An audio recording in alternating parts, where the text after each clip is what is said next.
In 2018, a 19-year-old kid walked into a radio station in the UK and did something that technically shouldn't be possible. For 1 hour and 14 minutes straight, he rapped, no written lyrics, no phone in hand, and no stopping to think. He just closed his eyes, listened to the beats changing in his headphones, and pulled thousands of words out of thin air. Most artists take months, sometimes years to write an album. They sit in the studio, cross out lyrics in a notebook, argue with producers, and record 20 different takes of the same chorus just to get it right.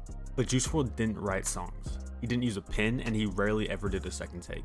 Today, we are looking at the impossible work ethic and the terrifying genius of Jarad Higgins.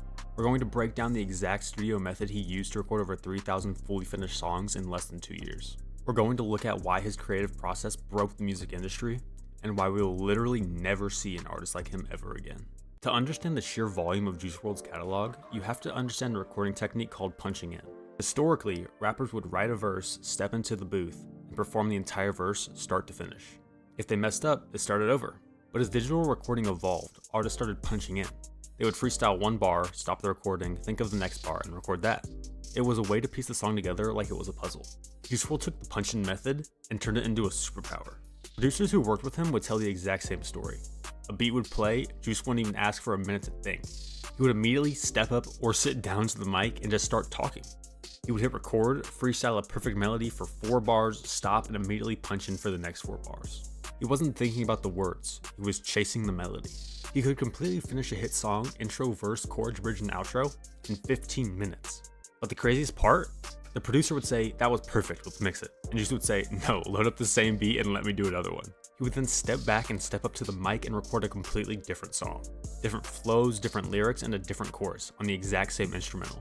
In the same time it takes most people to eat lunch, juicewrld had recorded 3 platinum level hits. But this unbelievable superpower came from a very dark place. If you listen to interviews with Juice or watch the Into Abyss documentary, you realize that his freestyle ability wasn't just a party trick. It was a coping mechanism. His mind was constantly racing. He was battling severe anxiety, depression, and addiction. And the only time that the noise in his head actually made sense was when a beat was playing. He couldn't stop recording because if he stopped, he was left alone with his thoughts. The studio was his therapy session. Every time he stepped to the mic, he was bleeding his actual real-time emotions into the microphone. There was no filter between his brain and the vocal booth. That is why his music connects with millions of people on such a visceral level.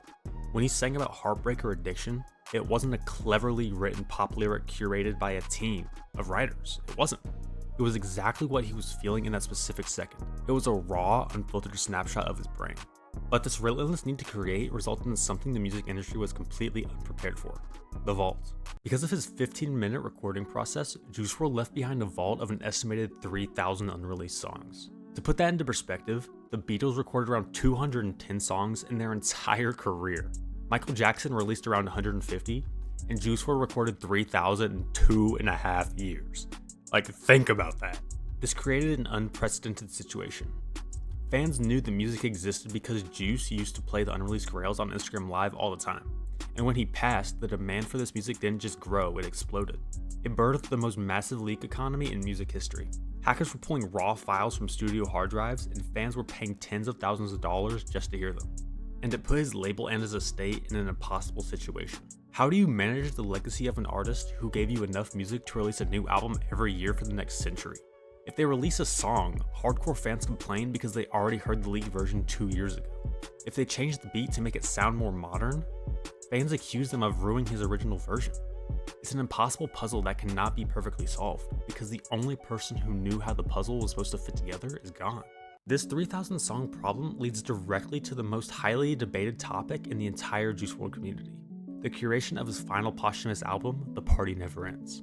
When an artist is no longer here to arrange their own track list, the sequencing of an album becomes a massive responsibility. The label isn't just picking songs, they are trying to write a definitive closing chapter to a legend. And to do that, they have to prove to the hardcore fans that they actually understand the DNA of the artist. For a project carrying this much weight, the opening seconds are everything. You can't just open the album with a safe, generic pop crossover track to appease to the radio algorithms. You have to set the perfect tone immediately. If you open the album with a track like Misfit, it instantly establishes the chaotic, defiant, and raw energy that the core community is actually looking for. It bridges the gap between the polished label releases and the gritty reality of the vault. It tells the fans, "We hear you, We know what made him great, but balancing that raw energy with mainstream expectations is a tightrope walk that the estate has to navigate every single day. But the dedication of the juicewrld community actually goes far beyond just downloading leaked MP3s. For the most devoted fans and the inner circle, preserving his legacy has become physical. While thousands of people are begging for audio files on Discord, a quiet subculture of collectors is hunting down the actual physical history of Jarad Higgins. These aren't just fans buying reprints online. They are utilizing inner circle contacts to source verified stage-worn pieces and personal items from the earliest days of his career. Getting your hands on an artifact from his breakout era, like the original All Girls Are the Same hoodie, actually owned and worn by Juice himself, is considered the ultimate holy grail. Yeah, I'm talking about me, bro. I got that thing. I'm talking about you. Yeah, okay, I'm sorry. It transforms the digital fandom into physical preservation. When you have an artist who lived entirely in the digital space, recording straight into a computer, blowing up on SoundCloud, and leaving behind a vault of hard drives, those physical artifacts become incredibly powerful. They are a tangible reminder that behind the massive streaming numbers, the algorithms, and the 3,000 digital files, there was a real kid from Chicago who changed the world in his own clothes. But his biggest contribution to music wasn't just the sheer volume of songs he recorded. It was the genre he completely redefined. Historically, hip-hop has been built on bravado, toughness, and invincibility. But juicewrld took the DNA of 2000s pop punk and emo bands, artists like Fall Out Boy, Blink-182, and Escape the Fate, and fused it flawlessly with Chicago drill and modern trap production.